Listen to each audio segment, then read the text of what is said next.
बच्चों, ये कहानी आप लोग जरूर सुने। यह कहानी है एक चुड़ैल और गांव वालों की। तो चलो शुरू करते हैं।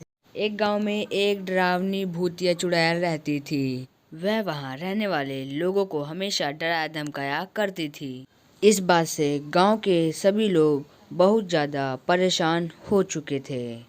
और वहीं दूसरी तरफ एक समझदार बच्चा मंटू भी रहता था। मंटू को जब उनकी परेशानी के बारे में पता चलता है तो मंटू वहाँ पर पहुँच जाता है। मंटू कहता है, क्या हुआ मेरे गांव वासियों, आप लोग इतना चिंतित क्यों हैं? तभी रामू बोलता है, अरे क्या बताऊं बेटा, तुम्हें क्या पता इस गांव का क्या हाल है। मंटू कहता है, अरे मुझे भी तो बताओ, ऐसा इस गांव में क्या हो गया जो मैं भी नहीं जानता। आखिर रामू ने मजबूर होकर क्या कहा। अरे मंटू बेटा, मैं तुम्हें क्या बताऊं कि इस गांव में एक बहुत खतरनाक भूतिया चुड़ैल रहती है। मंटू ने कहा, अरे मेरे प्यारे चाचा, इतना भी क्या सोचना, इसका भी उपाय है मेरे पास। और फिर मंटू यह कहकर वहाँ से चला जाता है। जाते जाते मंटू एक रोड पर पहुँच जाता है। वह वहाँ अचानक से पेड़ पर घर देख अचंभित रह जाता है। और फिर वहाँ पर वह बैठकर आराम से सोचने लगता है कि इस घर में क्या हो सकता है। तो वह सोचता है कि चलो इस घर पर देखते हैं। मंटू अंदर जाता है तो कहता है कि अरे मोरी मदद, यहाँ पे तो चुड़ैल है। अब मैं क्या करूँ, यहाँ से भाग लेता हूँ।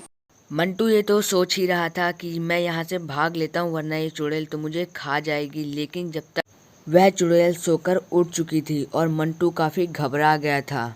मंटू चुड़ैल के घर से फटाक से नीचे आया और सड़क से ही अपने गांव की तरफ भाग लिया।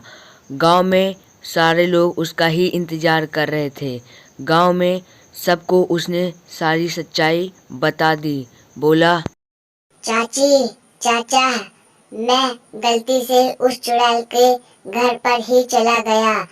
अब क्या होगा, वह चुड़ैल मुझे नहीं छोड़ेगी। इसका उपाय अब मुझे ढूंढना ही होगा। यह कहकर मंटू वहाँ से 9-2-11 हो जाता है और वहाँ के सारे लोग आपस में बात करते हैं और घबरा भी जाते हैं।